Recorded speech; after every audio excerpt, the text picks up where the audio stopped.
Havendo número legal, declaro aberta a sessão. Eu indago os senhores membros se há alguma emenda à ata da sessão anterior. Aprovada sem emenda. Expediente. Expediente. Ofício do excelentíssimo senhor desembargador Amilcar Maia, presidente do Tribunal Regional Eleitoral.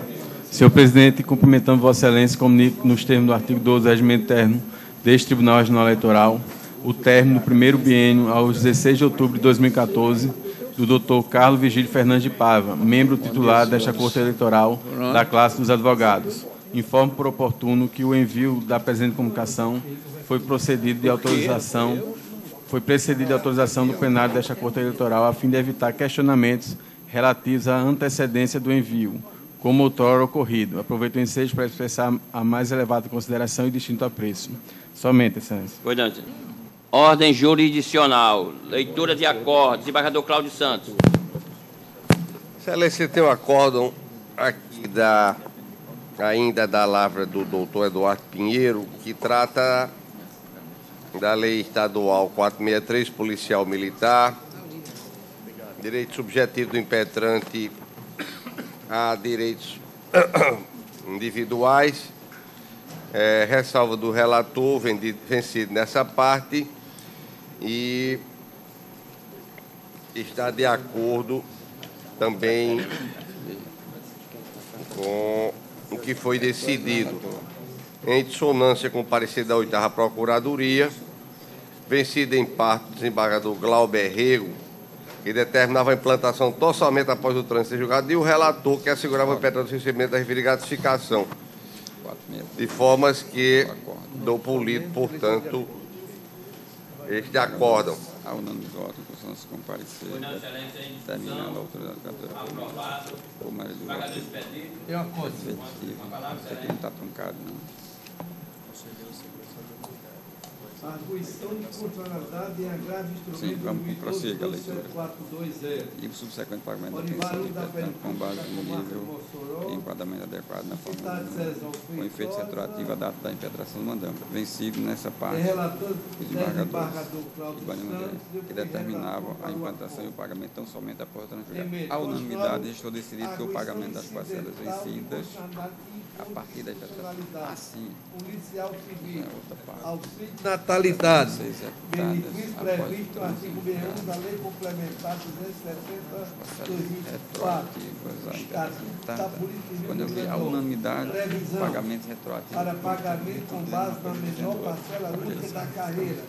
Falta de previsão de benefício envolvido para categorias do setor distinta da qual faz parte o Estado que não tem condão de caracterizar afronta ao princípio constitucional da isonomia. Visto de constitucionalidade não evidenciado. Quantidade de benefício reconhecido acidentalmente. Remessa dos autos ao órgão fracionário de origem para o procedimento respectivo da venda feito ao advogado. Agravo de instrumento. Acordo desembargador que integra Tribunal Pleno desta Egrégia Tribunal de Justiça, por maioria de votos, em consonância com o parecer do Ministério Público, julgar improcedente a pretensão formulada na arguição de constitucionalidade, vencido o desembargador Cláudio Santos e a juíza convocada Sueli Silveira, que reconhecia a constitucionalidade do artigo 161 da Lei Complementar 270/2004, por afronta ao princípio constitucional da isonomia. Em discussão, aprovado. Desembargador João Rebouças, tem 5, né? Senhor presidente, tem em mesa aqui o mandato de segurança, que é impetrante Felício Francisco de Moura e impetrado secretário de Saúde do Estado do Rio Grande do Norte. Em respeito às condições insalubres já discutidas por esta Corte por várias vezes, aqui há uma ressalva do entendimento pessoal deste relator, a concessão da segurança, na esteira dos precedentes, por maioria de votos, em consonância com o parecer da 2ª Procuradoria de Justiça, foi concedida a segurança, senhor presidente. Em discussão, aprovado. Tem mesmo um habeas corpus, impetrante Samuel Vilar de Oliveira e outro. Paciente, é só a leitura de acordo. Bruno Costa Saldanha, autoridade coatora, comandante-geral do Corpo de Bombeiros militar do Estado. O relator pelo acordo foi o juiz convocado Marco Antônio Mendes Ribeiro. Administrativo, habeas corpus, ato do comandante do Corpo de Bombeiros Militar do Estado, preliminar de incompetência do Tribunal de Justiça. Autoridade que não dispõe de foro privilegiado em habeas corpus, acolhimento. Acordo dos desembargadores que integram o Tribunal Pleno deste Tribunal de Justiça por maioria de votos, acolher a preliminar de incompetência deste Tribunal, suscitada pelo desembargador Ibanez Monteiro. Vencidos os desembargadores Cláudio Santos, Pedro Ferreira e Saraiva Sobrinho. Em discussão? Aprovado. Quem é que vai ser a autoridade? Quem vai ser? Câmara ou juiz? Esses dois. O caso sabendo qual foi o da bombeiro. Ele quis. Apresentei. Deixa eu me olhar. Eu estava dizendo. Mandado de segurança, impetrante Maria do Bezerra, impetrante secretário estadual de Saúde Pública. Há uma preliminar de legitimidade passiva, funcionário administrativo, aposentadoria especial, servidor público estadual exercente atividade sob condições insalubres. Também eu faço uma ressalva de ordem pessoal e na esteira dos precedentes aqui foi acolhida preliminar para de legitimidade passiva de causa do secretário estadual de Administração de Recursos Humanos e no mérito, em dissonância com o parecer da 13ª Procuradoria, foi denegada a segurança. Em discussão? Aprovado. Pode prosseguir, senhor. Mandado de segurança, impetrante Maria Consuelo Barbosa Maciel, impetrante secretário de Saúde Pública do Estado do Rio Grande do Norte. É a mesma matéria, senhor presidente de Salubridade. Aqui está o Tribunal por maioria de votos, em condição do parecer da 10ª Procuradoria de Justiça, conceder parcialmente a segurança postulada.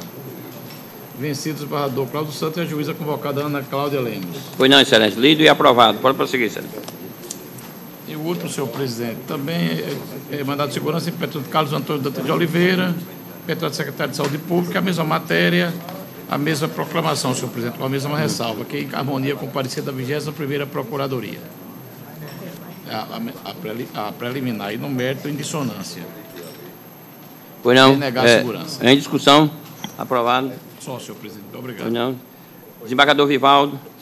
Tenho, excelência. Mandado de segurança, impetrante Jurandir Andrade da Costa, advogado Gariam Barbalho, do Nascimento, impetrante secretário de Estado da Administração e Recursos Humanos, ente público do Estado do Rio Grande do Norte, relator juiz Eduardo Pinheiro. Constitucional e processual civil, mandado de segurança preliminar de legitimidade passiva de causa praticado por outra autoridade, extinção do processo precedente do TJRN, acolhimento, artigo 6º, parágrafo 5º da Lei 12.016/2009, combinado com o artigo 267.6 do Código de Processo Civil, segurança denegada. Acordo dos desembargadores do Tribunal Pleno do Tribunal de Justiça do Rio Grande do Norte, por maioria, em consonância com o parecer complementar do Ministério Público, em acolher a preliminar de legitimidade passiva do secretário de Estado da Administração de Recursos Humanos, suscitada pela desembargadora Maria Zeneide Bezerra, denegando, por conseguinte, a segurança, vencido o desembargador Eduardo Pinheiro, juiz convocado, que a rejeitava. Eu sou o relator para o acordo, está datado e assinado. Em discussão? Aprovado. Alguém tem mais leitura de acordo? Julgamentos. Vamos dar aqui prioridade, segundo ficou acertado na sessão anterior. Eu chamo a ação penal originária 2008, 8158 do Distrito 5, da relatoria do desembargador Saraiva Sobrinho. Suspeições: desembargadora Judite, desembargador Cláudio Santos, João Rebouças, Amilcar Maia, Dilermano, Maria Zeneide e Jabas Bezerra. Tem quórum? Desembargador Amauri, desembargador Expedito, desembargador Vivaldo, desembargador Saraiva, desembargador Vigílio, desembargador Ibanez, desembargador Glaucio, desembargador Gilson. E são 9. Então tem quórum. Ok? Pode identificar e relatar, excelência. Eu agradeço a Vossa Excelência, senhor presidente. Processo identificado. Eu inicio dizendo o seguinte: Procurador-Geral de Justiça ofereceu denúncia de folha 2 a 15 contra Agnello Alves, Maurício Marques, Francisco Gildásio e Dejaí Pereira da Silva por infringência do artigo 1º, inciso 1 e 5 do Decreto-Lei 10167. José Francisco de Oliveira, Sérgio Antônio da Silva, José Gilberto Araújo Pereira Júnior, Dejaíro Pereira da Silva e Gilmar de Oliveira Gomes por violação ao artigo 1º, inciso 1 e 4 do Decreto-Lei 20167, combinado com 299 do Código Penal, todos bem qualificados nos autos, sob a alegativa de apropriação de rendas públicas, realização de despesas ilegais e falsidade ideológica, respectivamente. Com esteio no procedimento 1857/2005 da PGJ, aduziu no ano de 2004, o denunciado Agnello Alves, enquanto prefeito do município de Parnamirim, com o auxílio de Maurício Marques dos Santos e Francisco Gildásio de Figueiredo, desviou recurso público mediante o pagamento de gratificações aos também acusados de Jairo Pereira da Silva, José Francisco de Oliveira, José Gilberto Araújo Pereira Júnior e Sérgio Antônio da Silva, a fim de lhes remunerar pela prestação de serviço na campanha política que redundou na sua reeleição. 2. O primeiro denunciado organizou uma coalizão com os partidos PSL, PT do B e PRONA e, em troca de apoio à sua candidatura, ofereceu a respectiva legenda a importância de R$ 1.200 mensais, pagos através de vencimento de cargos comissionados, ficticiamente lotados na Secretaria Municipal de Saúde. 3. Embora os nomeados fossem formalmente servidores públicos, nunca cumpriram expediente em qualquer repartição pública, tendo elaborado apenas na campanha política, então chefe do Executivo. 4. A negociação SUS foi intermediada por Francisco Gildásio de Figueiredo, vereador daquele município, e Maurício Marques dos Santos, secretário de Finanças. E 5. Os depoimentos de alguns acusados e os contra-cheques acostados comprovam a imputação. Mais adiante concluiu, os denunciados Maurício Marques dos Santos e Francisco Gildásio contribuíram para o desvio de recursos públicos pelo fato de, aproveitando da influência que tinham como secretário de Finanças e vereador, respectivamente, haver participado das negociações para a concessão de representantes de partidos políticos em troca de apoio à candidatura primeiro denunciada nas eleições de 2004. 2. A responsabilidade penal de Agnello Alves provém do fato de ter organizado o esquema de desvio de recursos públicos através da concessão de gratificações a pessoas que desempenhavam atividades relacionadas à campanha da sua reeleição. Os demais imputados se acham envolvidos em decorrência de serem remunerados pelo erário, assinando folha de ponto junto à Secretaria alinhavada na exordial e prestar seu labor noutra seara. Por despacho de folhas 410 e 411, o juiz convocado Nilson Cavalcante, em substituição ao desembargador Cláudio Santos, determinou a juntada das certidões dos antecedentes criminais dos denunciados e das folhas de ponto de Gilmar Oliveira Gomes. A folha 478, mencionado desembargador, afirmou suspeição, vindo os autos conclusos. Nos termos do artigo 4 da Lei 8.038/90, a folha 479, determina a notificação dos acusados para a apresentação de defesa prévia. As folhas 524 e 532 sustentam Maurício Marques dos Santos que 1. A peça acusatória é evasiva, superficial, precária e sensitiva. 2. Sua participação em reuniões com o então prefeito Agnello se ultimava como consequência normal de vinculação e subordinação pelo exercício do cargo de secretário de Finanças. 3. A nomeação de cargo comissionado era da competência do chefe do Executivo. 4. Não era da sua responsabilidade a apuração por eventuais desvios de função ou de finalidade, posto que a denúncia aluda a ingresso de servidores na Secretaria de Saúde. E 5. Os fatos narrados são atípicos. Já Francisco Gildásio de Figueiredo, em seu arrazoado de folha 578, 579, alega em síntese ser parte ilegítima para figurar na lide, pois não praticou qualquer ato ilegal que resultasse em prejuízo do erário. Através do expediente de folha 314-623, Agnello Alves vem aos autos asseverar que a denúncia acha fulcrada na imputação genérica dos fatos delituosos. 2. Em decorrência da desconcentração da administração pública, incumbe aos respectivos secretários municipais a fiscalização e correção dos atos administrativos a eles correlatos. 3. A coalizão política alegada pelo parquê, segundo dados obtidos junto ao TRE, não foi expressiva ao ponto de ser considerada como motivo determinante da sua reeleição. 4. Não constitui ilícito penal a indicação para cargo comissionado por partidos políticos que contribuíram à formação do plano de governo ou apoiaram determinado candidato. 5. Inexistiu em absoluto nomeação com objetivos escuros. 6. Apesar de ter seu nome citado nos depoimentos, não participou de qualquer acordo que justificasse a denúncia. E 7. Suas contas foram aprovadas pelo Tribunal de Contas do Rio Grande do Norte. As folhas 648 e 655, José Gilberto de Araújo Ferreira Júnior e José Francisco de Oliveira, por intermédio de peça defensiva una, alegam. A acusação não descreve os fatos imputados como jurídicos. Apesar da alusão ao cometimento de crime tipificado no Decreto-Lei 201/67, jamais exerceram o cargo de prefeito. E, no tocante ao delito do 299 do Código Penal, também não foi consignada qualquer conduta que o caracterizasse. Instado a se manifestar, então, o Procurador-Geral Adjunto, as folhas 658 e 670, refutou todas as considerações apresentadas e, ao final, requeriu a nomeação defensor dativo para os acusados Dejair Pereira da Silva e Gilmar Oliveira Gomes. Eu acredito que esse voto está disponibilizado, se não for a assessoria providencia. Assistido pela defensora pública Fabiola Lucena Maia, Alecrim, os imputados Dejair Pereira da Silva e Gilmar de Oliveira Gomes se pronunciaram às folhas 677 e 684, dizendo que, 1. É de ser extinta a punibilidade pela pressão em abstrato, já que a pena máxima para o crime do artigo 201.5, parágrafo 1º do Decreto-Lei 201.67, é de 3 anos. 2. De acordo com o artigo 109.4 do Código Penal, o prazo discricional nessa circunstância é de 8 anos. 3. São parte ilegítima para figurar na lide, pois, enquanto exercente do cargo em comissão, não teriam competência para ordenar, efetuar ou realizar despesa não autorizada em lei. E 4. Se a assinatura da folha de freguência possui o desiderato de permitir o pagamento dos salários dos denunciados, tal conduta deve ser considerada como crime meio à ultimação do delito capitulado no pré-falado decreto-lei. Em data de 11 de março útil, o Ministério Público do Rio Grande do Norte atravessou um novo expediente, no qual protesta pelo prosseguimento do feito com o subsequente recebimento da denúncia. Já as folhas 696 e 697, determinou a oitiva do órgão acusador, a fim de se manifestar sobre a falta de defensor no tocante aos imputados Sérgio Antônio da Silva e Dejair Pereira da Silva.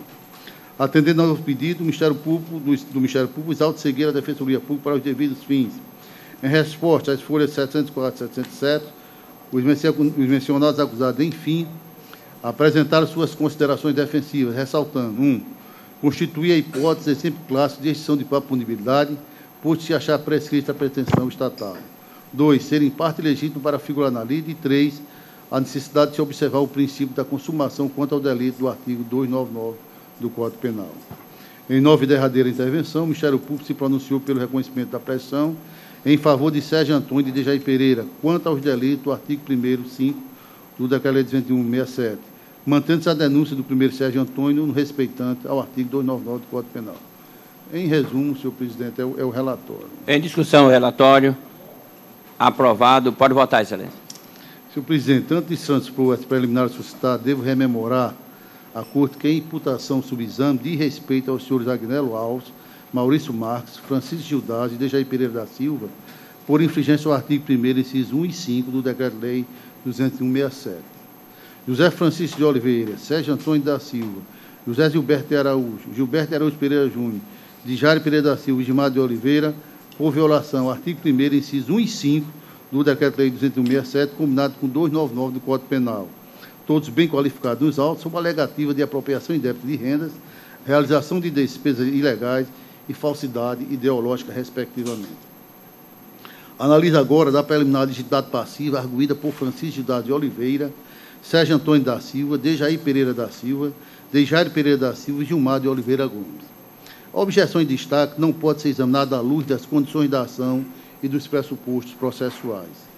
É que, malgrado perdure divergência na doutrina sobre a temática, fato é que a jurisprudência inadmite a ideia de ilegitimidade passiva no processo penal, estando a questão afeta ao próprio mérito da demanda, no caso, a autoria.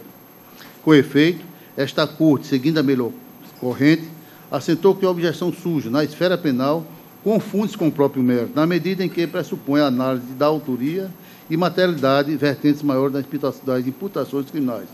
Nesse sentido, veja-se, eu trago aqui do desembargador Adécio, naquilo que interessa, penal e processual penal, ação penal originária, preliminar de legitimidade passiva radical dos denunciados Anísio Marinho Neto, Fernando Antônio Câmara, Freire Maria do Socorro de Oliveira, transferência para o mérito, só para consolidar o meu entendimento. E assim, sendo, senhor presidente, voto pela transferência da objeção para o momento oportuno.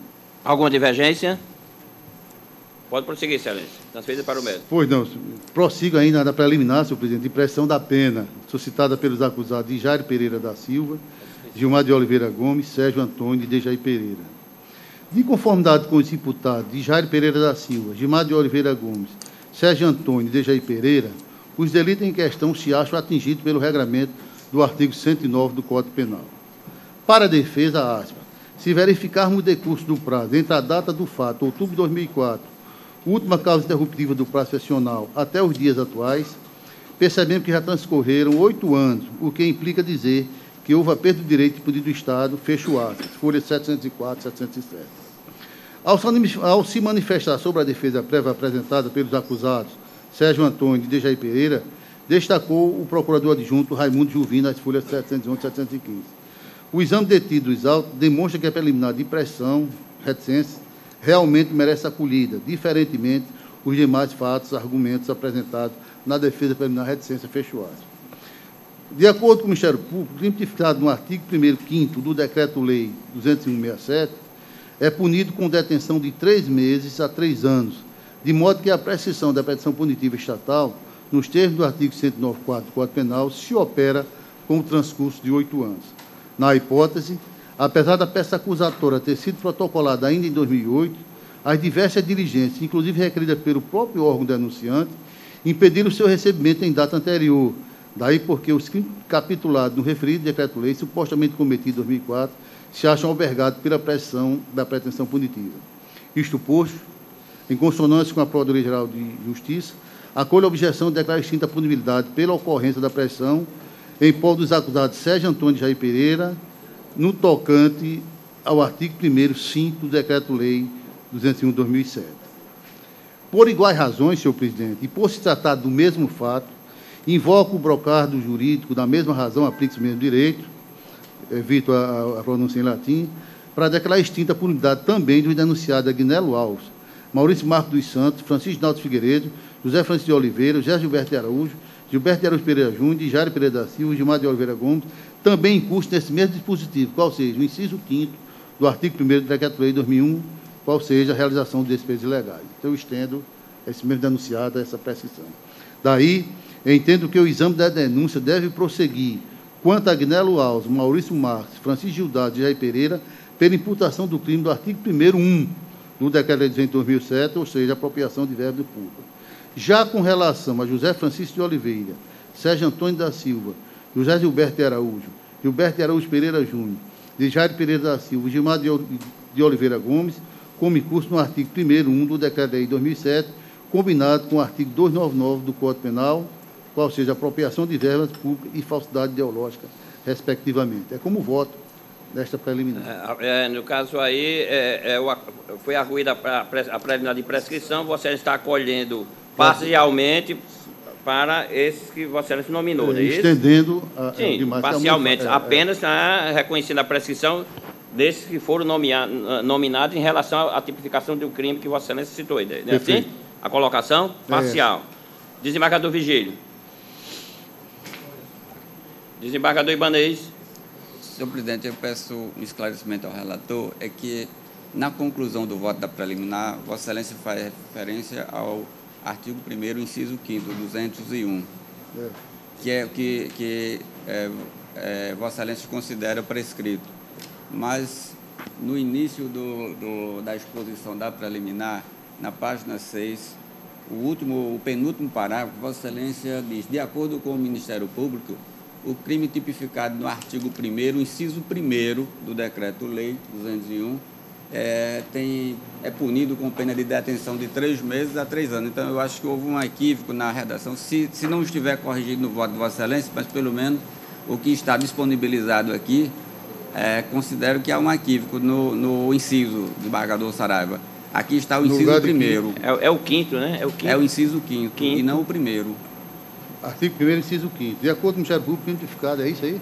De acordo com o Ministério Público, o crime tipificado no artigo 1º, aqui está, inciso 1º. É 5º, aqui tem 5º. É 5º, né? No voto está o 5º. Está 5º. Bem, eu estou dizendo que o disponibilizado aqui tem 1º, por isso que eu estou pedindo para confirmar. Mas não é a questão aqui, porque vai prevalecer o voto escrito de Vossa Excelência, não isso aqui.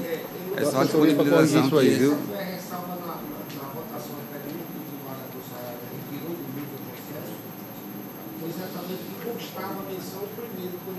É o 5º, verdade, me lembro. Mas foi mantido o voto no sistema do 1º. O voto, a redação primeira, porque não foi... Então foi corrigida. Feita a correção, o sentido era só esse, Margarida. Ele está corrigindo agora... Confirmada a correção, está sem divergência, na preliminar. Ok. Desembargador Glauber. Desembargador Gilson. Concordo. Desembargador Amauri. Desembargador Expedito. Desembargador Vivaldo. Então, parcialmente, foi anotado, né? Ok? Em relação. Pode prosseguir, Excelência. Senhor presidente, no mérito, primeiramente é importante anotar que todos os imputados respondem pelo cometimento do delito previsto no inciso 1º do artigo 1º da Lei 201/2007. Eu estou reafirmando. Certo?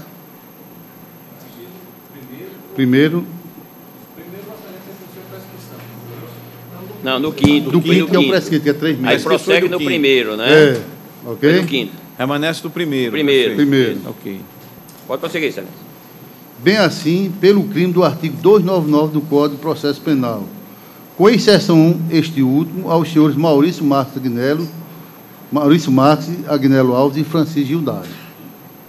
Esses três não respondem pelo 299, que é falsidade ideológica. Assinatura do ponto, no caso. Me fiz entender? No demais do exame dos autos, observo dela constar a descrição de todos os fatos atribuídos com as circunstâncias, configurando em tese os crimes imputados aos denunciados.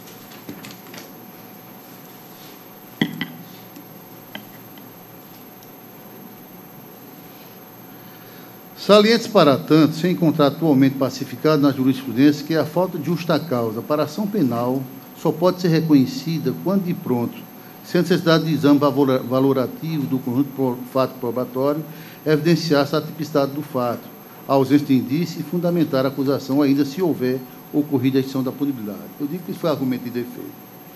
Sobre o tema, leciona Júlio Fabrino Milabete, exatamente a questão da justa causa, que eu pediria vênia para não ler, está aí exposto. Examinando a peça acusatória, conclui sem maior esforço se encontrar perfeitamente delineados os acontecimentos tidos como delituosos, com fatos objetivos e concretos, permitindo a articulação defensiva dos acusados, atendendo assim a exigência do artigo 41 do Código de Processo Penal. Isto porque os fatos narrados na inicial se coadunam, em princípio, com os delitos nelas capitulados.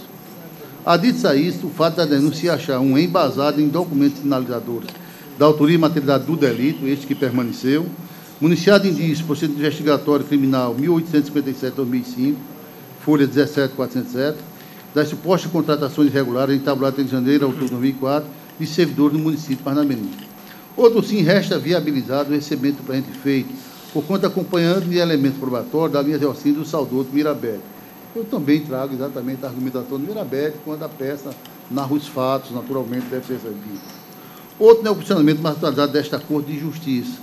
Aqui eu trago um precedente de Bardo Amaury Moura, que diz: ação penal originária, contratação com dispensa de citação, imputação a prefeito, da segundo incerto no artigo 1º, inciso 2 e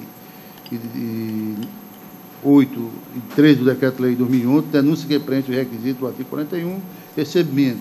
Essa parte tão somente no tocante ao recebimento da denúncia. Trago, na mesma linha, esse precedente aqui do desembargador, hoje juiz convocado, Jarvis Bezerra, de 2011, que adota um procedimento que é bem singular nesta Corte. E também reitero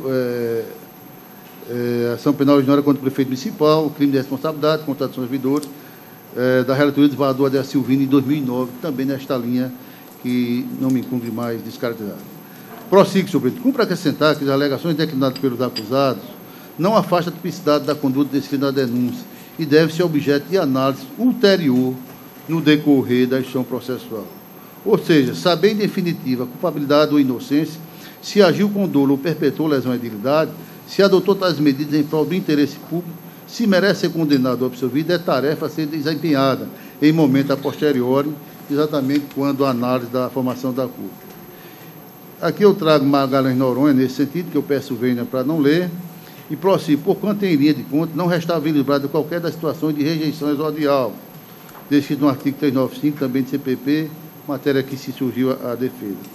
Ademais, nessa fase processual, na qual a ação penal se encontra no seu nascedouro, na qual são sopesadas a decisão fática, a imputação de crimes em tese, bem como qualificação do acusado de rol de testemunha, deve prevalecer o princípio em dúvida para a sociedade, pois somente com a dilação probatória pode ser prestar a relação prática dos fatos descritos, a participação e intenção do agente e sua eventual adequação ao tipo da cuja restou em curso, tudo em respeito à aferição da verdade real.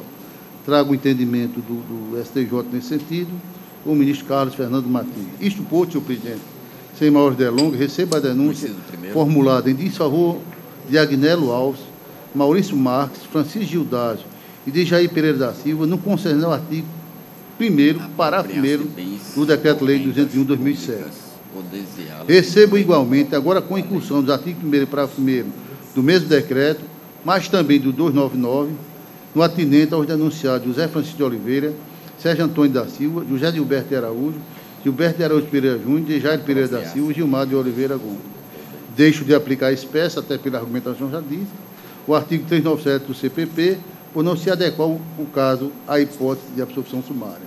É o voto, senhor presidente. Pois não, excelência. Desembargador Vigílio.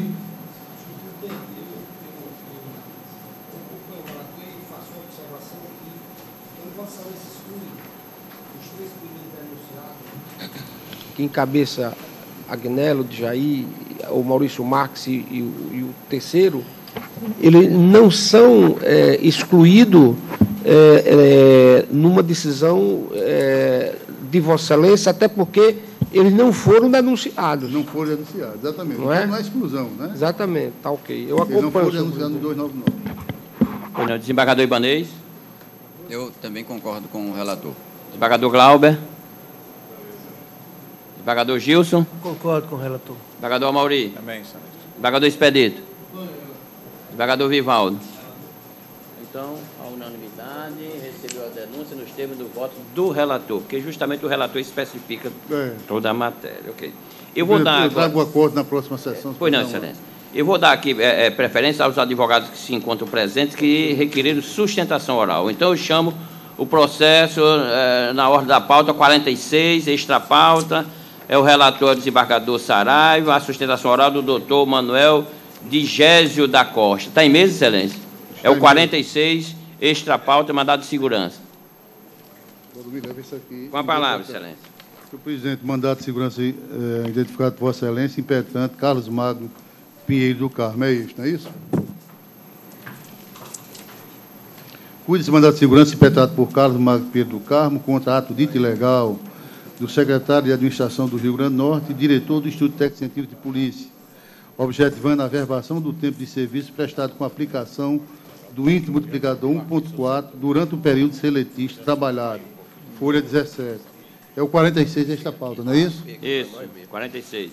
Sucessivamente, pleitei a aplicação do redutor de 5 anos sobre o período estatutário, nos termos do artigo 46, parágrafo 1º, 3, da Lei Complementar Estadual 308/2005. Esse voto está disponibilizado também. Na exordial aduz: 1. É servidor público, médico legista, integrante dos quadros efetivos do ITEP.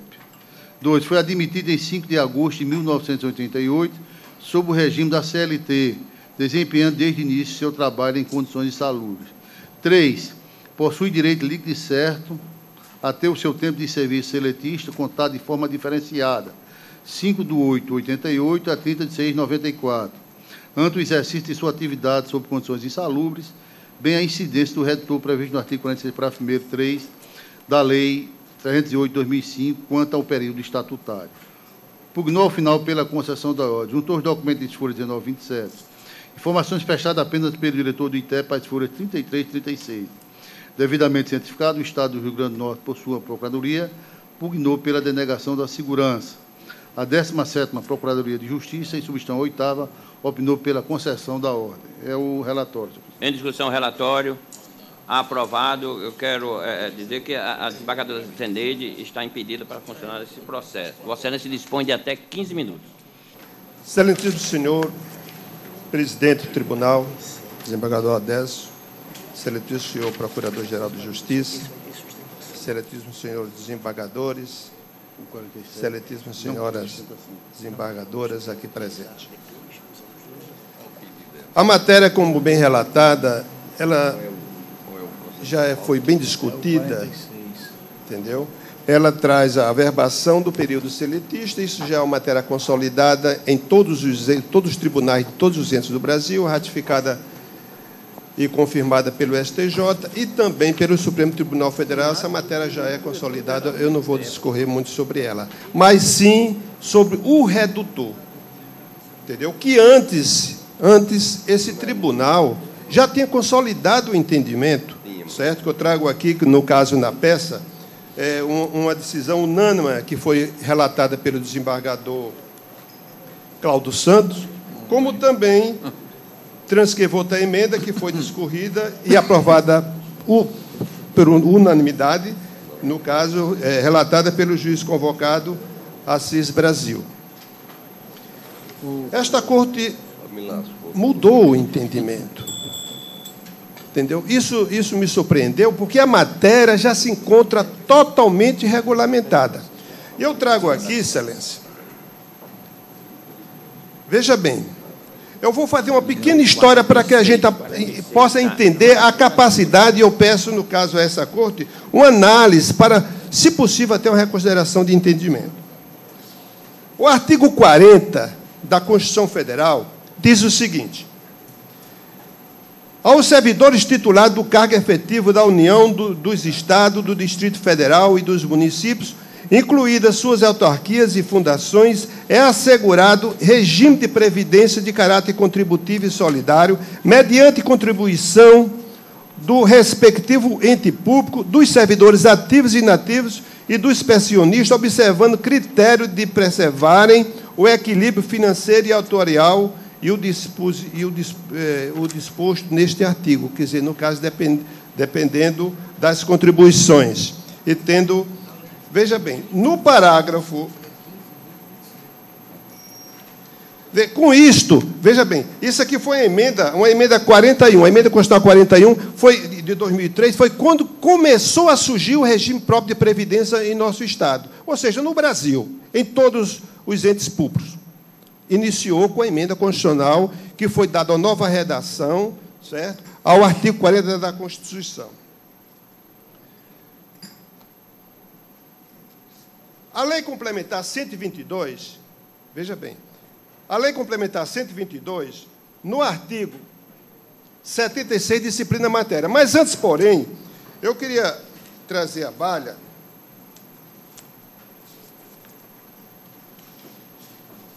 e trazer aqui o parágrafo 4º do artigo 40 da Constituição Federal. Diz o seguinte: é vedada a adoção de requisitos e critérios diferenciados para a concessão de aposentadoria aos abrangidos pelo regime de que trata este artigo, ressalvado nos termos definidos em leis complementares, no caso, os casos dos servidores, portador deficiente, que exerçam atividade de risco, cujas atividades sejam exercidas sob condições especiais que prejudiquem a saúde ou a integridade fixa.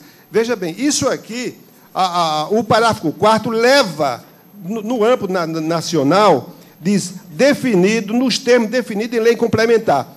Então, veja bem, definido em lei complementar. Isso, na Constituição Federal, ele leva isso para o âmbito nacional. Mas, em nosso Estado, veja bem, como eu li aqui para os senhores,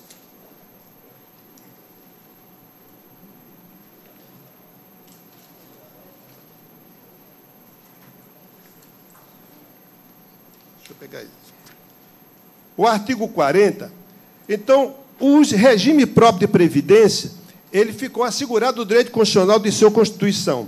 A lei, veja bem, a lei 9.717, de 27 de novembro de 1998, estruturou e disciplinou em todo o nosso país os regimes próprios de previdência. Diz o artigo 1º, o regime próprio de previdência social dos servidores públicos da União, dos Estados, do Distrito Federal e dos municípios, dos militares dos Estados e do Distrito Federal, deverão ser organizados baseado em normas gerais de contabilidade e atuária, de modo a garantir o seu equilíbrio financeiro e atuarial, observando os seguintes critérios. No parágrafo 1º diz: realização e avaliação atuarial inicial e em cada balanço, utilizando-se parâmetro geral para a organização e revisão do plano de custeio e benefício. Isso criando o fundo previdenciário. Eu estou conduzindo, Excelência, para que a gente possa chegar ao entendimento. Então, essa mesma lei, o artigo 5º da lei que estruturou, entendeu, que disciplinou, vamos dizer, coluna vertebral dos regimes próprios de previdência, diz o seguinte: o regime próprio de previdência social dos servidores públicos da União, dos Estados, do Distrito Federal e dos municípios, dos militares, dos Estados e Distrito Federal, não poderão conceder benefício distinto dos previstos no regime geral de previdência social. Então, o regime próprio de previdência pode reduzir os seus benefícios, não pode ultrapassar o que é criado pelo regime próprio de previdência. Então, o que foi que aconteceu?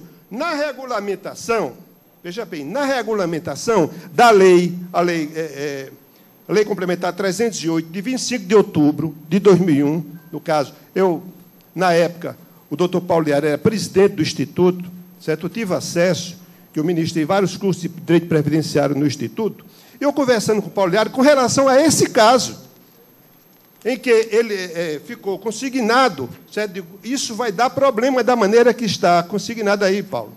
Vamos referenciar, porque a Lei 122 já disciplina. O Instituto, o Estado, tem autonomia. Tem autonomia. Então, no momento que foi criado o artigo 46, que diz o seguinte: o segurado fará jus à aposentadoria voluntária por idade e tempo de contribuição com proventos integrais calculados na forma prevista no artigo 67 desta lei complementar, desde que preencha cumulativamente os seguintes requisitos. Em seguida, diz a idade, tempo, tudo. No parágrafo 1º, diz o seguinte: os requisitos de idade e tempo de contribuição previstos neste artigo serão reduzidos em 5 anos para... Veja bem, Excelência. Professor, o professor que comprove exclusivamente tempo de efetivo serviço das funções de magistério na educação infantil e ensino fundamental e médio. Assegurou os 5 anos. O portador de deficiente assegurou os 5 anos de redução. Os que exercem atividade de risco ou sob condições especiais que prejudiquem a saúde ou a integridade física na forma da lei. Quando esse termo, na forma da lei, diz, Paulo, vamos consignar logo diretamente na Lei 122. Diz, não, eu não estou dizendo na forma da lei. Veja bem, e deu problema, e deu dupla interpretação. Deu dupla interpretação. Mas a matéria está disciplinada. Veja bem, Excelência. O artigo 76 que eu ia ler. O adicional de tempo de atividade penosa é devido à razão de 20% sobre os vencimentos do cargo efetivo do servidor em exercício em posto de fronteira, afastado do centro urbano ou em local cuja atividade de vida o justifique na forma estabelecida em regulamento. Aqui precisa de um decreto. O artigo 77. Atividade exercida habitualmente em locais insalubres ou em contato permanente com substâncias tóxicas ou radioativas ou com risco de vida, assegura ao servidor a percepção de adicional calculado sobre os vencimentos do cargo efetivo. 40%, 20% ou 10%, respectivamente, conforme seja a insalubridade classificada em grau máximo, médio e mínimo. Em seguida diz 40%, aí 30%, e etc. No artigo 78, a classificação das atividades penosas, insalubres e perigosas são observadas no que couber as normas de segurança e medicina de trabalho estabelecidas pelo órgão federal competente. Nos autos tem um laudo, entendeu? Procedido diretamente pelo Ministério do Trabalho. O artigo 79. A atividade de servidores em operações locais considerada penosa, insalubre ou perigosa, é mantida sob permanente controle. O parágrafo 1º do artigo 79. A servidora gestante ou lactante é afastada quando durarem a gestação e a lactação das operações de locais previstos neste artigo, passando a exercer atividade em locais isentos de qualquer desses riscos. Parágrafo 2º. Em se tratando de operações com raio-x ou substância radioativa, o controle previsto neste artigo deve assegurar a manutenção das doses de radiação ionizante abaixo do nível máximo previsto na legislação própria. Os servidores que se referem ao parágrafo anterior são submetidos a exames médicos a cada 6 meses. Está disciplinado, está totalmente regulamentado. Como eu mostrei aqui, que o Estado tem autonomia de atribuir os benefícios. Olha, veja bem, eu trago aqui, no âmbito nacional. No âmbito nacional não foi regulamentado. Eu fui advogado de um professor da universidade em atividade insalubre. Não foi regulamentado. Impetramos um mandato de junção do Supremo Tribunal Federal, como advogado dele. Relator, ministro Celso de Mello, concedido, porque não foi regulamentado.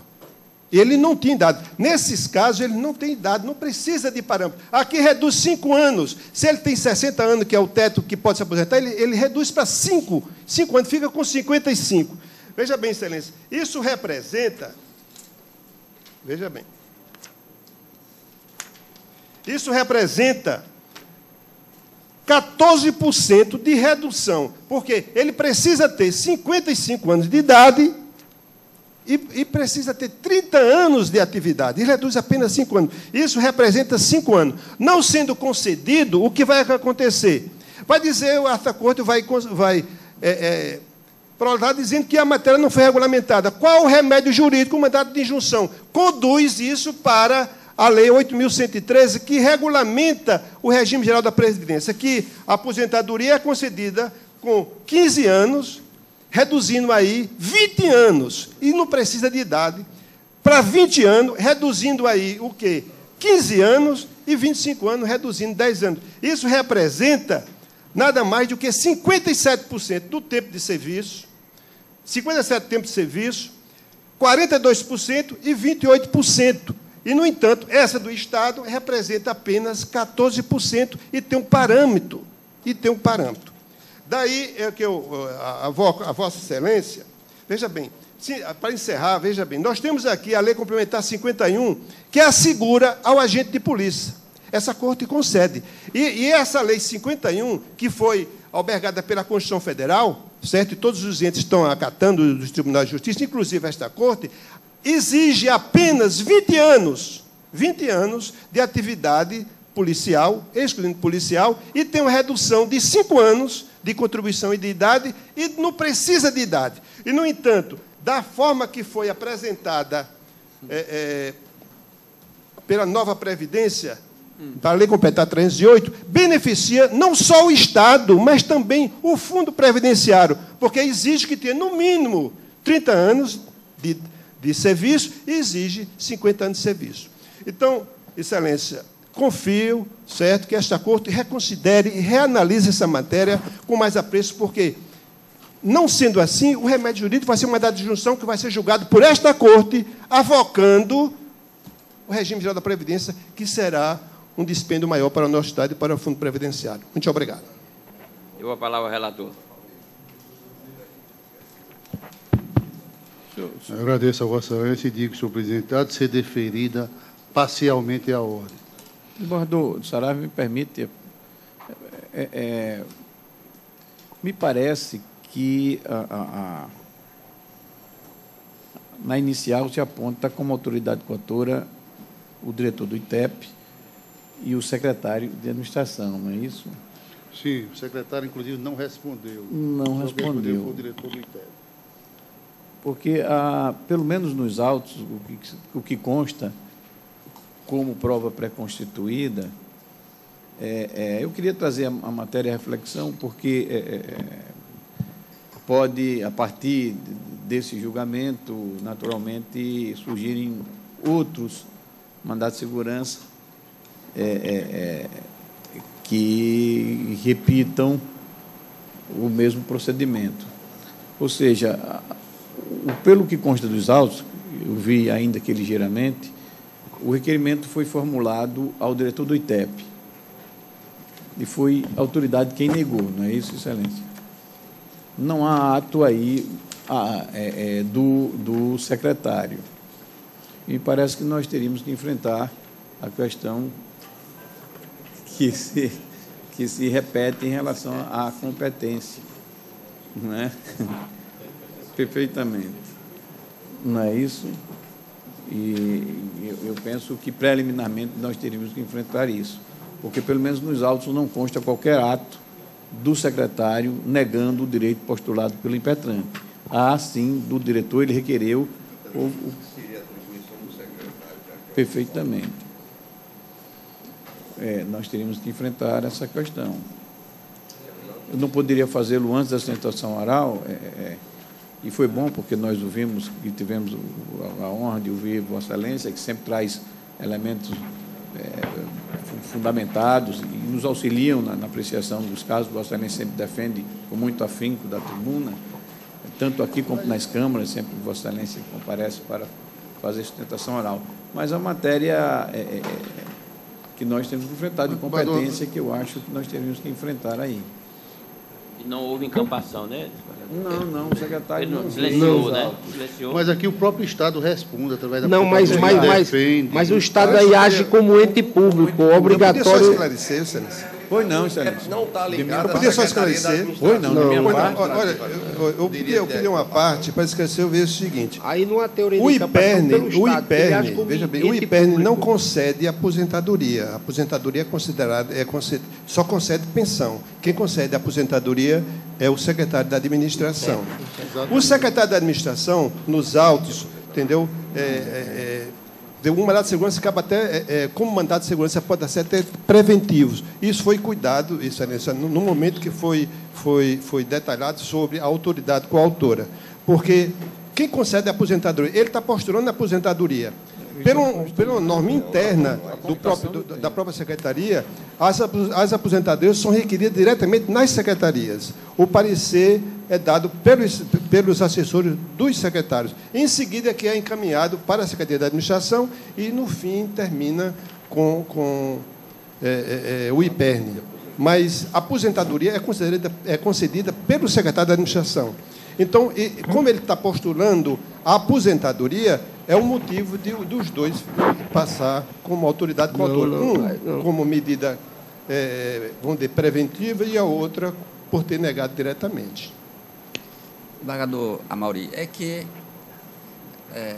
o pedido dele se apresenta, primeiro, como converter o tempo insalubre, né?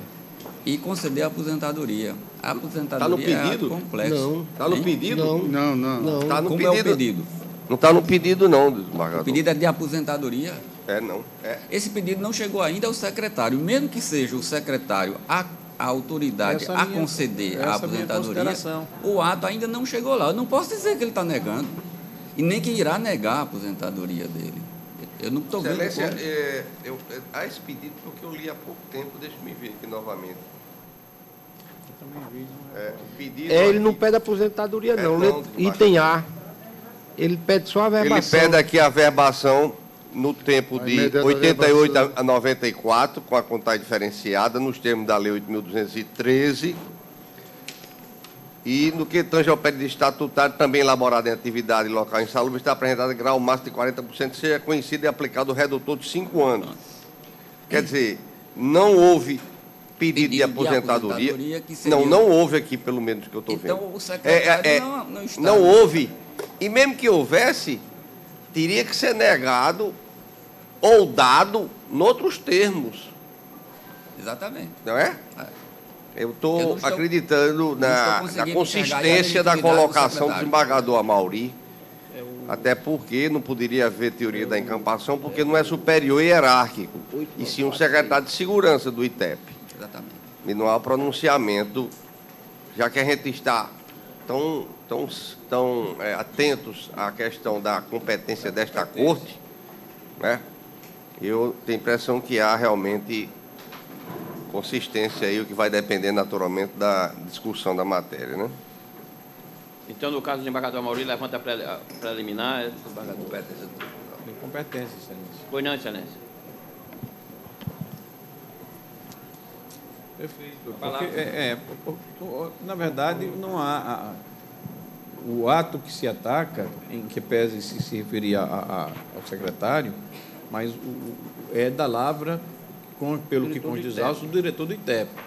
Foi requerido administrativamente, objetiva e diretamente ao diretor do ITEP, a computação do tempo civil, a verbação da computação. Ele recebeu, encaminhou a assessoria deu um parecer contrário, ele acatou.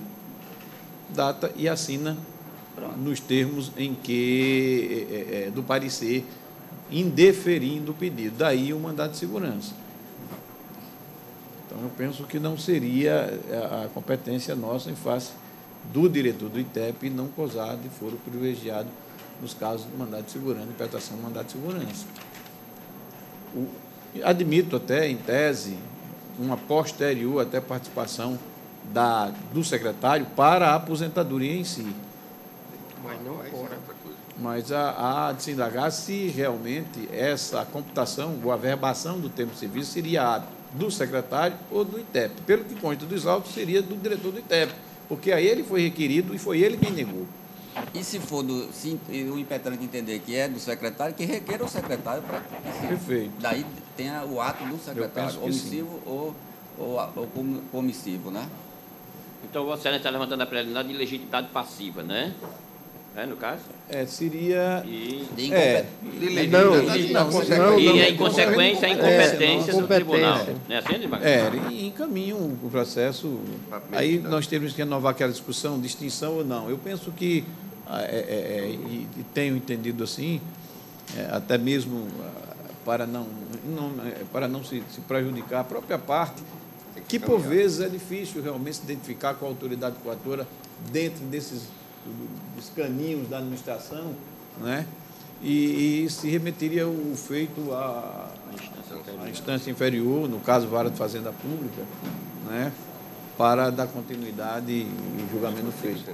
Para não se extinguir o feito, eu acho que seria medida em que pese alguns tribunais entenderem assim, mas eu insisto em que deveria se remeter os autos ao juízo competente para que se dê prosseguimento, Excelência. O meu entendimento, que trago aqui, claro, a melhor apreciação da nossa Corte. Falava o relator. Senhor presidente, eu vou manter minha posição. Eu acho que realmente é um ato que o secretário de administração teve participação, inclusive mandou informar o processo, só não veio a resposta conclusiva. Tá? Eu acho que o diretor do ITEP, por si só, não teria autoridade para essa verbação. Mesmo que ele acolhesse, digamos, burocraticamente, esse ato caberia ao secretário de administração. Daí porque eu rejeito a preliminar. Vossa Excelência, então, rejeita a preliminar. Rejeito. Desembargador Amilcar, eu estava com a redação do outro. Excelência, eu vou acolher a preliminar, mas vou divergir no ponto para a remessa pela denegação simples da segurança. Extinguindo o processo. Extinguindo o processo. Ok.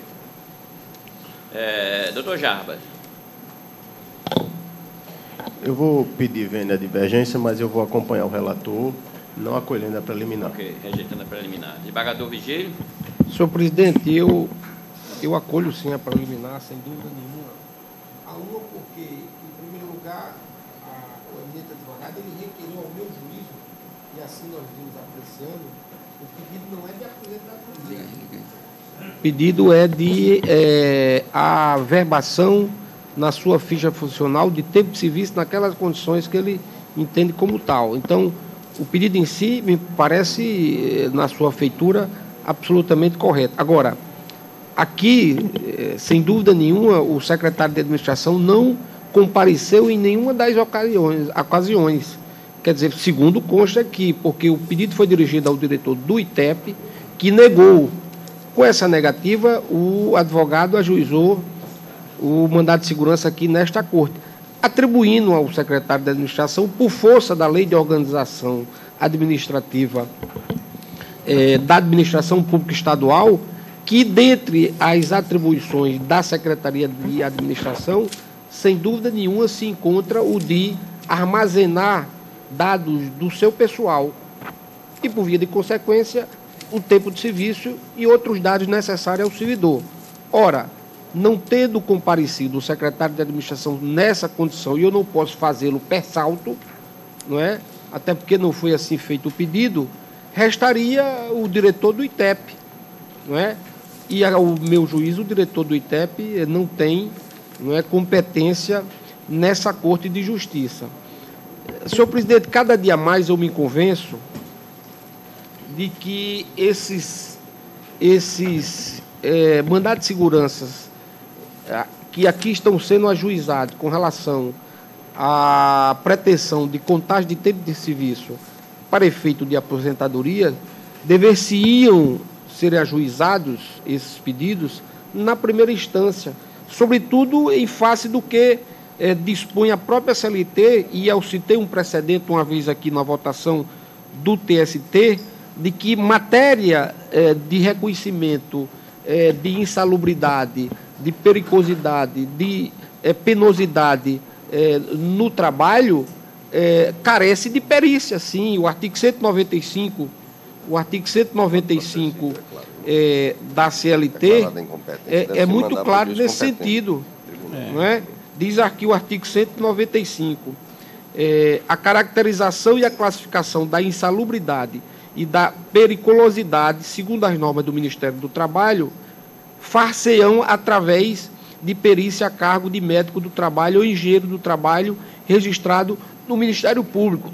Pois bem, até por uma questão de arrumação, de se acomodar esses pedidos dos servidores, e aí com a boa querência da própria Corte, nós tínhamos admitido que essa prova seja feita mediante a comprovação de contra-cheques.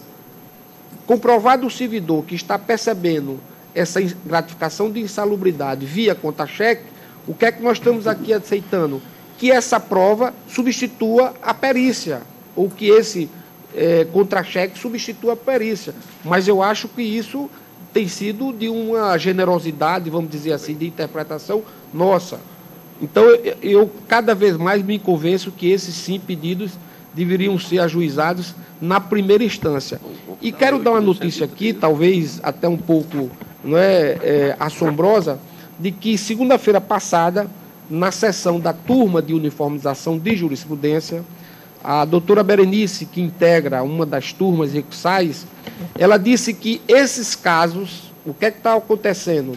As pessoas estão pedindo desistência depois dessa nova orientação que está sendo firmada aqui por essa Corte, dos que ainda não foram julgados, e estão ajuizando iguais pedidos, ou seja, averbação de tempo de serviço, observados os fatores multiplicadores com relação não só ao período seletista, mas inclusive o redutor, nos juizados especiais da Fazenda Pública estão sendo concedidas liminares, e a secretaria respectiva, no caso geralmente a da Saúde, em sua maioria, estão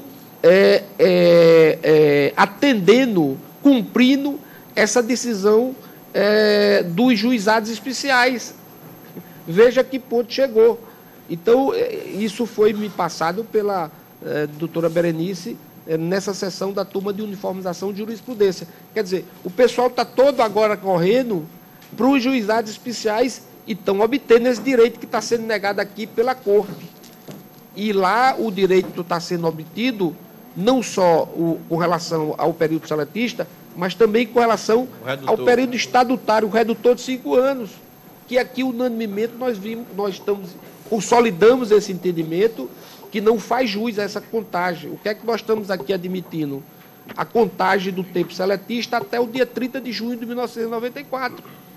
Essa posição me parece hoje pacífica. Então, eu acolho, sim, a preliminar de legitimidade, de falta de competência dessa Corte, e acompanho aqui pedindo venha o eminente desembargador Amaury, e talvez Vossa Excelência até, que eu acho que a parte pode melhor aparelhar a sua petição, uma nova petição, não é? Ele pode melhor aparelhar essa sua nova petição, entrando inicialmente ou no juizado, que agora fica, ou na própria vara da Fazenda Pública. Quer dizer, ser reenviado.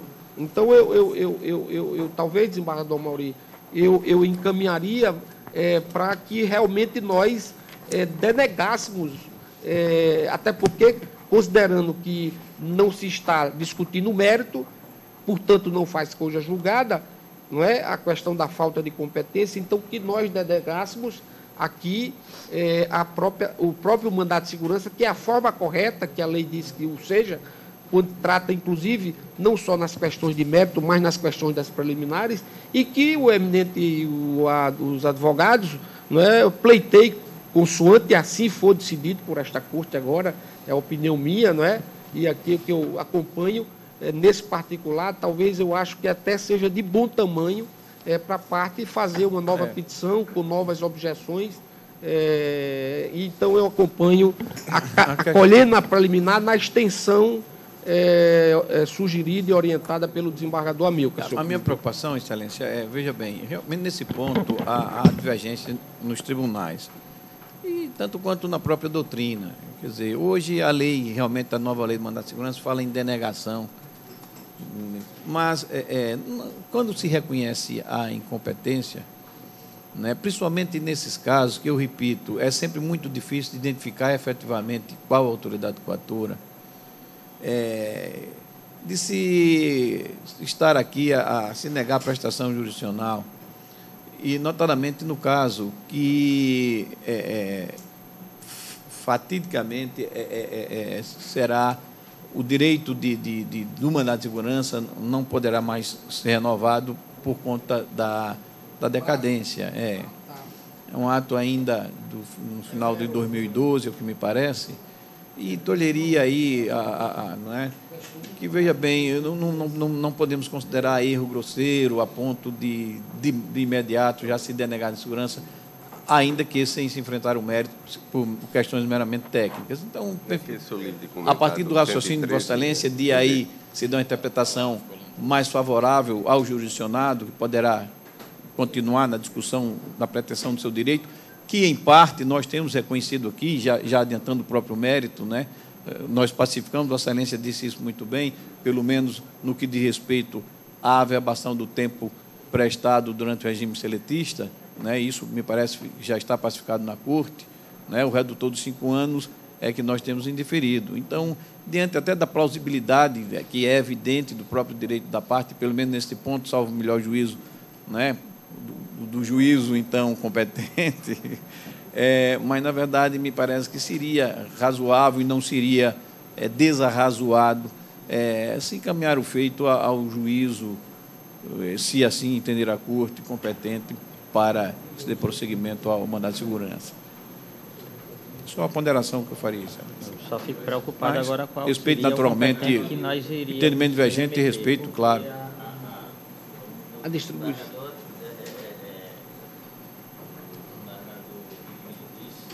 Estão sendo manejadas essas ações nos juizados especiais. Sim. Aí para onde nós iríamos mandar? Mandado de segurança, para o juizado. Se for mandado de segurança, não vai para o juizado, que lá não cabe mandado de segurança. Estão recebendo. Lá na via. Mas estão recebendo. Vara da Fazenda Pública. Mas estão recebendo. Vara da Fazenda Pública, mandado de segurança. Estão recebendo lá. Porque a natureza jurídica do ITEP, o que é? É um órgão é um órgão administrativo, não de regime. É autarquia? Não é autarquia, não. É um regime especial vinculado à Secretaria de Defesa Social. Vinculado à Defesa Social, né? Antiga Secretaria de Segurança. Não tem status de secretaria, nem de autarquia, porque não é autarquia sob regime especial. Ele é designado como órgão de regime especial. Acho que vale a pena. Um departamento, enfim. O desembargador Amilcar mantém o posicionamento. Nesse caso, mas respeito. Apenas ponderando. Facilitar a vida do impetrante, o melhor era a posição do desembargador Saraiva. Entender que o fato complexo é a Corte apreciar a matéria. Já que em situações tais, a matéria realmente, essa questão de averbação, vai ser pelo secretário de administração, ainda que o requerimento não tenha sido feito. Se for para beneficiar a parte, o melhor é conhecê-la aqui mesmo. Porque a rigor não há ato do secretário negando.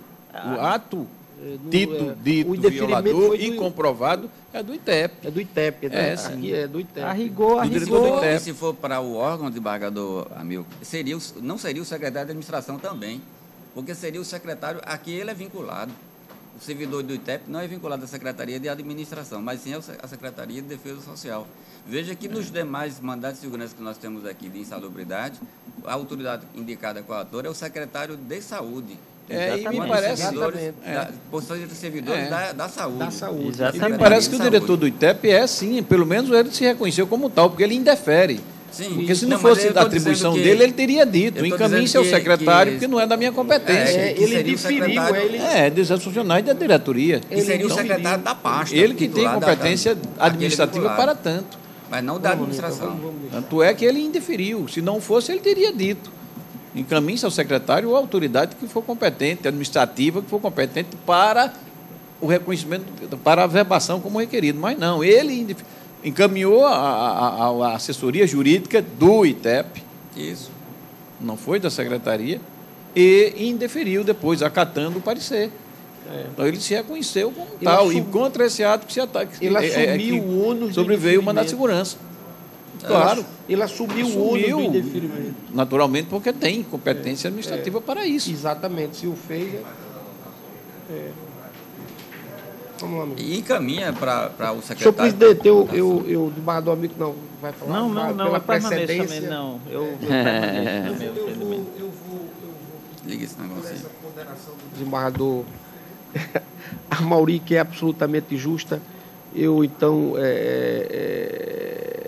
oriento no voto do reconhece a incompetência do tribunal e remete nessa preocupação da perda, da eventual perda do prazo de impetração, que são 120 dias, não é? Desembargador Vigílio.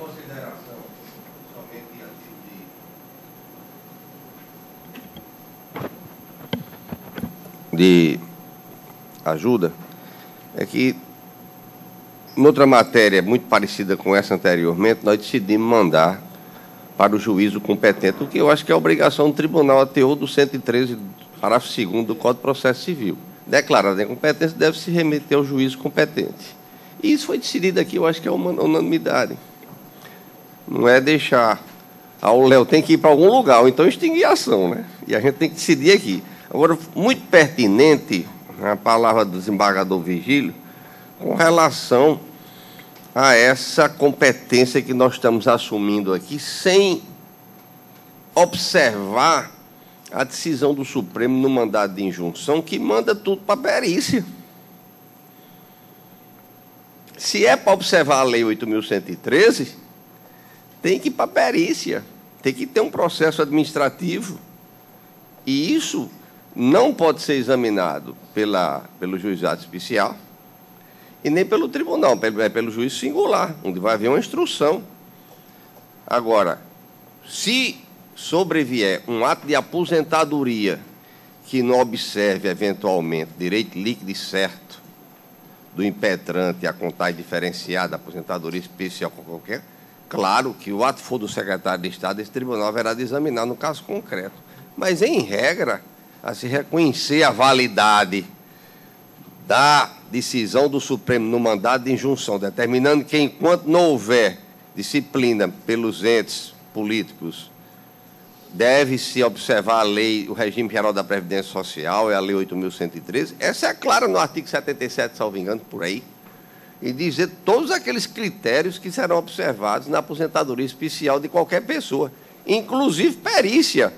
O documento simples que tem aí no contra-cheque, dizendo que ele recebe eventual vantagem nesse estilo, que seja periculosidade, insalubridade, o que é que seja, não é uma prova absolutamente a dispensar a perícia no caso de aposentadoria especial. Era só a ressalva que eu queria fazer, ainda evoluindo mais, porque, embora tenha trazido aí uma decisão minha, eu votei, mas nunca votei e eu fiz com base na história e nos precedentes desse tribunal, nunca votei satisfeito nessa matéria, porque eu acho um absurdo qualquer aposentadoria desse tipo, que chega às raias de se trabalhar 2 anos no Estado e se aposentar pelo Estado.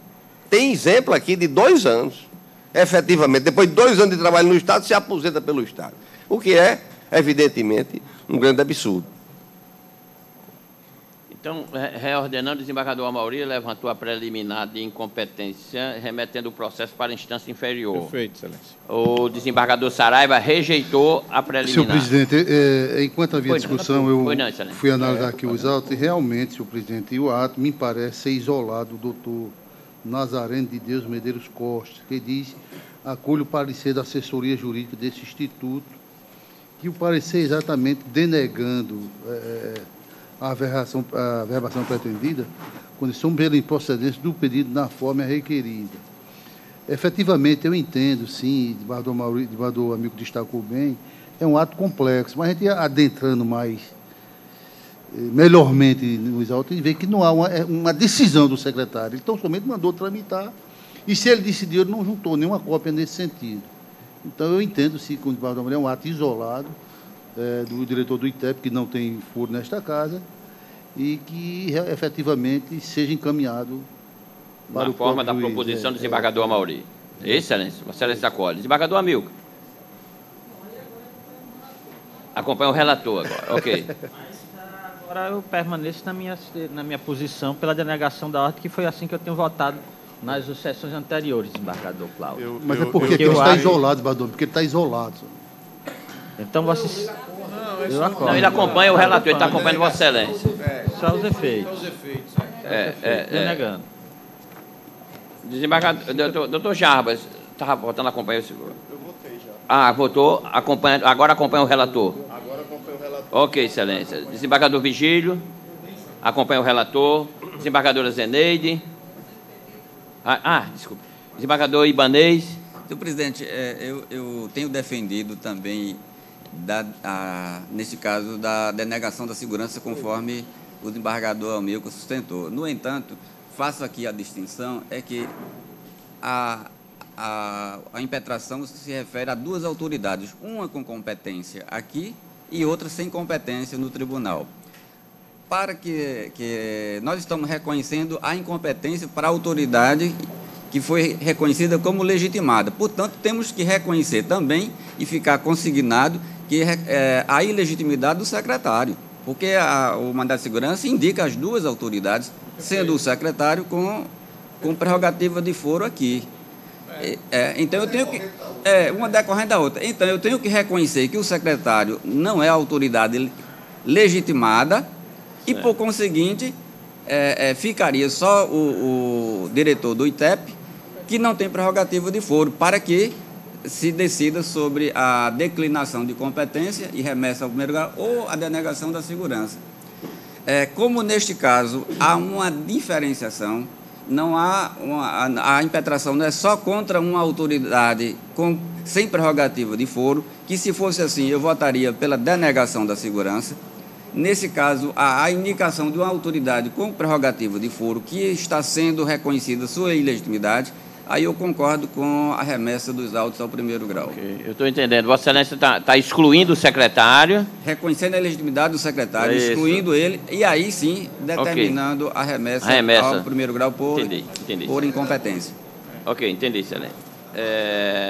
Fazenda Pública. Desembargador Glauber.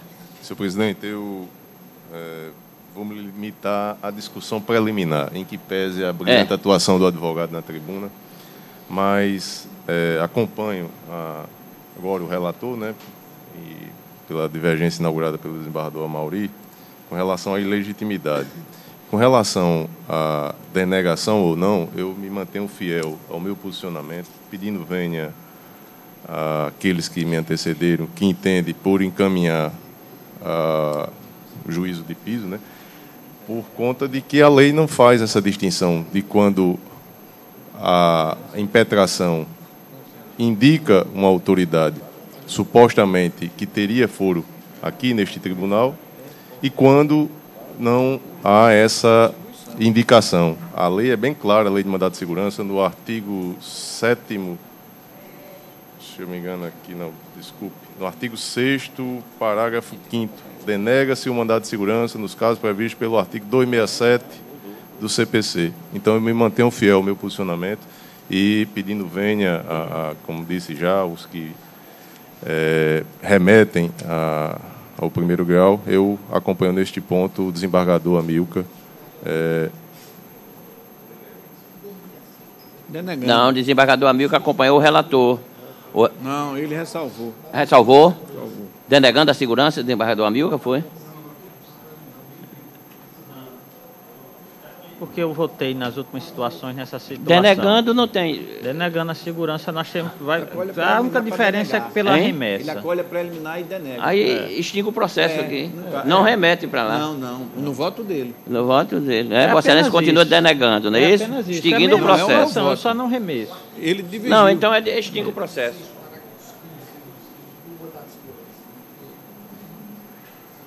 Eu sei que ele leu agora. Então, vamos novamente, aqui, para a gente esclarecer, e para os outros também. O relator acompanhou aqui, acolheu a preliminar do desembargador Amaury, reconhecendo a ilegitimidade do secretário de administração, porque ele não tem ato, né? E reconhecendo a incompetência do tribunal e remetendo o processo para a instância inferior, não é assim? Desembargador Amilcar está reconhecendo a ilegitimidade, a incompetência, mas denegando a segurança. Denegando a segurança. A mesma situação, só não remete. Denega a segurança. Está denegando a segurança. Então, Vossa Excelência extingue o processo aqui no segundo grau. Ok. Vamos ver quem foi o seguinte. Foi Amilcar. Desembargador Jarbas acompanhou o relator com a nova modificação. Desembargador Vigílio também, não é isso, desembargador? Isso. Desembargadora Zeneide também, não foi? Está impedida, está impedida. Desembargador Ibanez acompanhou o relator? Remetendo. Desembargador Glauber acompanha aqui a divergência em parte aqui com o desembargador Amilcar, denegando a segurança, reconhecendo a ilegitimidade, a incompetência, mas denegando a segurança, consequentemente extinguindo o processo. Tudo bem. Desembargador Gilson. Com as modificações feitas pelo relator, eu acompanho. Se acosta ao relator. Desembargador Amaury foi quem propôs, mas quer afirmar o voto? Não, nós estamos seguindo, porque Vossa Excelência foi quem propôs a preliminar, mas ele foi acolhido, mas Vossa Excelência, claro, que propôs, não vai votar contra. Desembargadora Judite.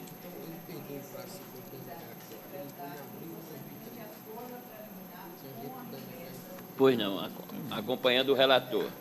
Pois não, Excelência. Desembargador Cláudio Santos. Excelência, eu gostaria até de repetir o que eu já disse, mas talvez com mais clareza. O Código de Processo Civil diz que, declarada incompetência, se remeterá ao juiz competente, porque o processo continua vivo, o processo continua rígido, há uma parte legítima no processo. Se os dois realmente fossem ilegítimos, não tivesse prerrogativa de foro neste tribunal, aí sim se denegaria a segurança e extinguiria o processo.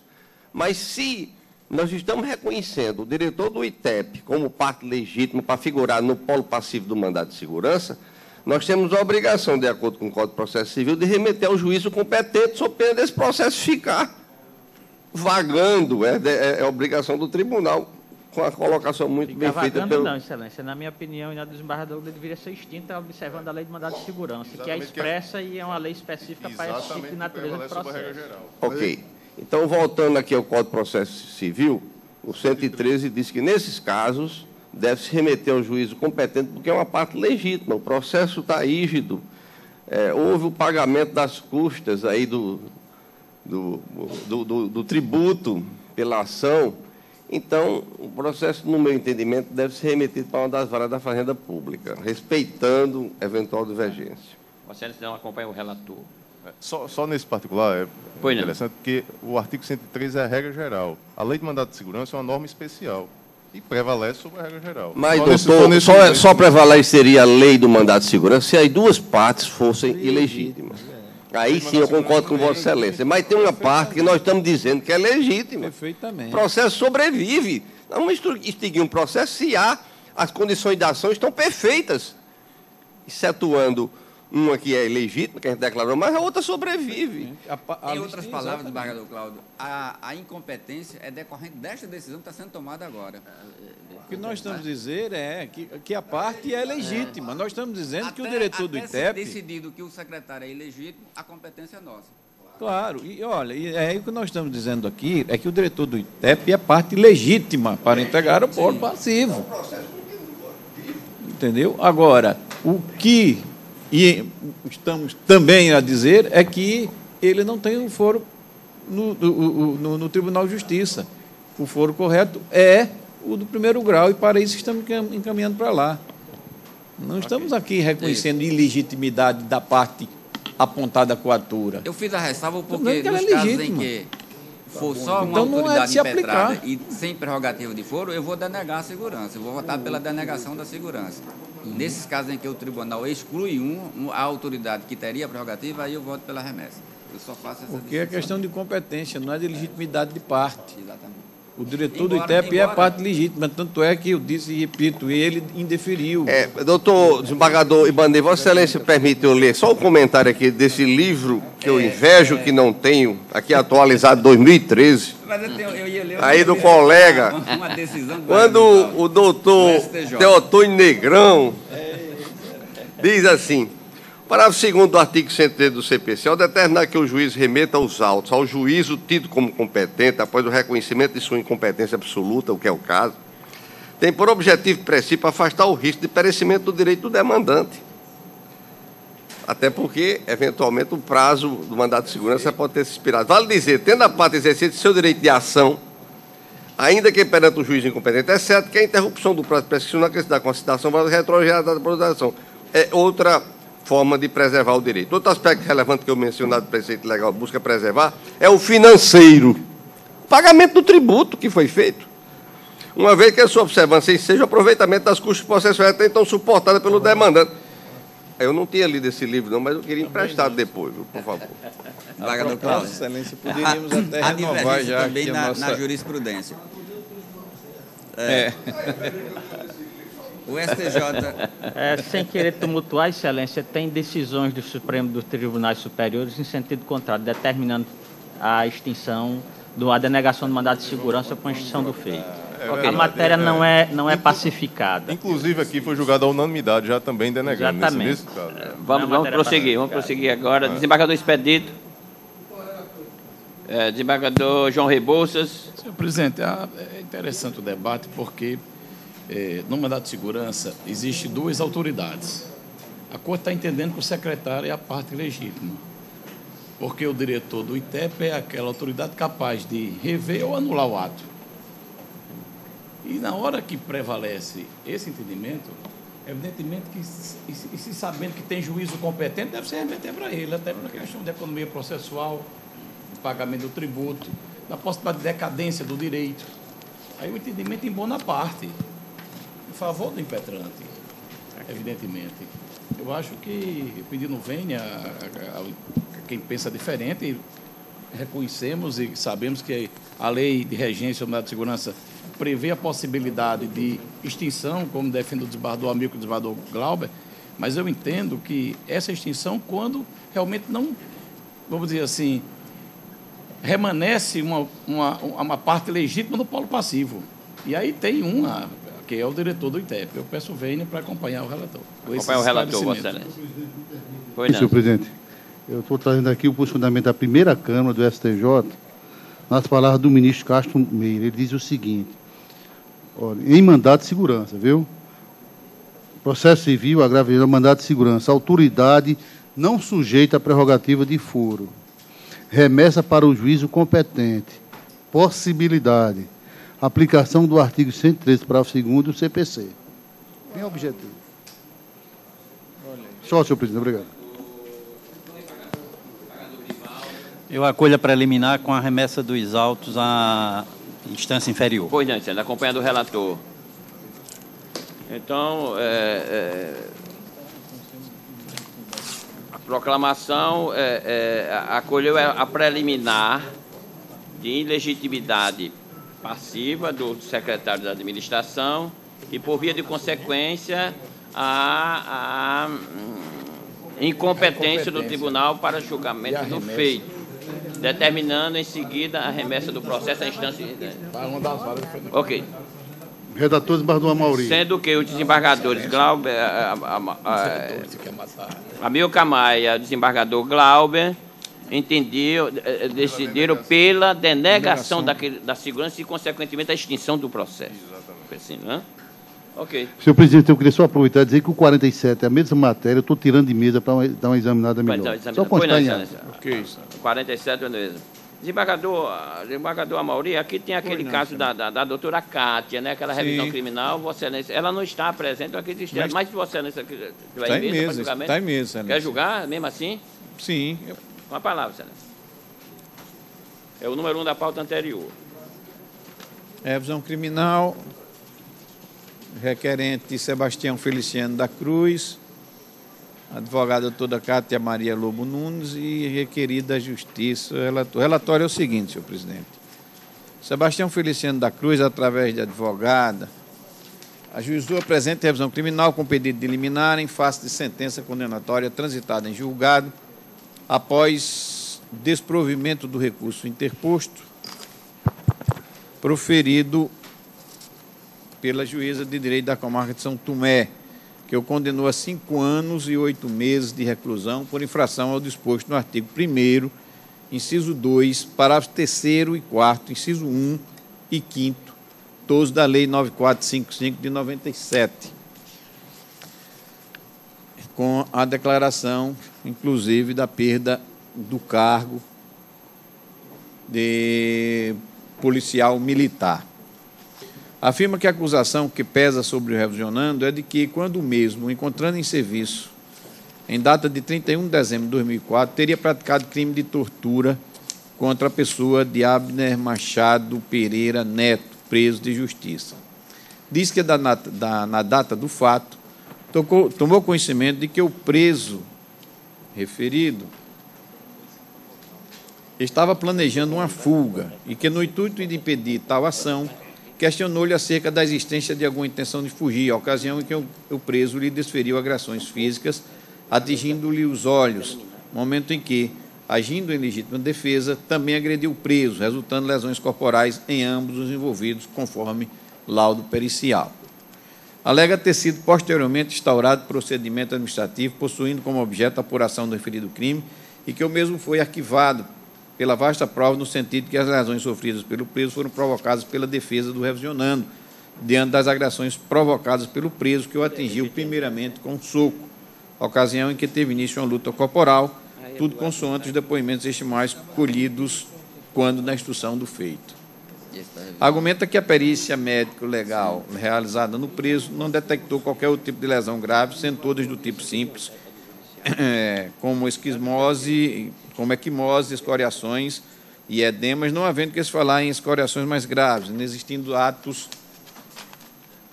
capazes de configurar o crime de tortura, destacando que as lesões recíprocas foram produto de contato corporal, pelo que, ao contrário do afirmado pelo juízo da vara de São Tomé, o laudo pericial correcional das autos não apresenta prova cabal da materialidade delitiva, já que a simples presença de lesões não caracteriza o crime de tortura, já que se caracterizam por serem de natureza leve. A argumentação do revisionando. Diz ainda que, inconformado com a sentença de primeira instância, apresentou recurso, contudo, o acordo prolatado por esta Corte manteve a pena imposta ao revisionando, destacando que, por se tratar de crime de tortura, as consequências são ainda mais danosas, afirmando-se inocente, não tendo cometido qualquer crime, visto que sempre exerceu suas funções com dignidade e honradez. Aponta que, em data de 26 de março de 2013, foi proposta a justificação judicial objetivando provar ter havido um equívoco quando da interpretação atribuída aos depoimentos testemunhais colhidos nos autos, destacando que, em momento algum, a suposta vítima, Abner Machado Pereira Neto, foi ouvida em juízo, o que prejudicou a defesa e a própria acusação, ante a impossibilidade de maiores esclarecimentos em relação à apuração do crime de tortura, afirmando que os depoimentos testemunhais são equivocados, já que nenhuma das testemunhas arroladas presenciou o fato. Ressalto que o revisionando é sargento da Polícia Militar do Estado do Rio Grande do Norte, casado e pai de 2 filhos, com várias referências elogiosas em sua ficha funcional, bem como aduz que toda a sociedade reconhece sua formação profissional e pessoal. No trascendo, assevera que a perda da função pública não foi analisada pelo Tribunal de Justiça, sendo que o juiz de primeiro grau já oficiou o comando da Polícia Militar para a aplicação de tal penalidade. Com relação ao pedido liminar, afirma que está na iminência de ser excluído da corporação militar, o que evidencia a urgência quanto ao deferimento da medida início litis, para o fim de que seja determinada a suspensão dos efeitos da sentença condenatória, restando demonstrados, no seu entender, os requisitos do fumus boni iuris e do periculo in mora. Destaca que a sentença condenatória proferida pela magistrada, a qual não está fundamentada quanto à sanção referente à perda da função pública, destacando que a incapacidade para o exercício da função não decorre automaticamente da condenação, devendo sua imposição ser motivada a ter o disposto no artigo 92, parágrafo único do Código Penal. Desta feita, afirma que a revisão criminal em epígrafe encontra amparo legal no artigo 621, inciso 2 do Código de Processo Penal, que, por sua vez, prevê o remédio jurídico quando a sentença se fundar em depoimentos falsos, aduzindo, portanto, que o ferido decídio se caracteriza pela nulidade, já que é prolatado contrariamente à prova dos autos. Após enfatizar o princípio do indúbio pro réu, bem como posicionamentos jurisprudenciais no intuito de corroborar sua tese de defesa, requer, ao final, com fulcro no artigo 626 do CPP, o deferimento da medida liminar inaudita altera partes para o fim de que sejam suspensos os efeitos da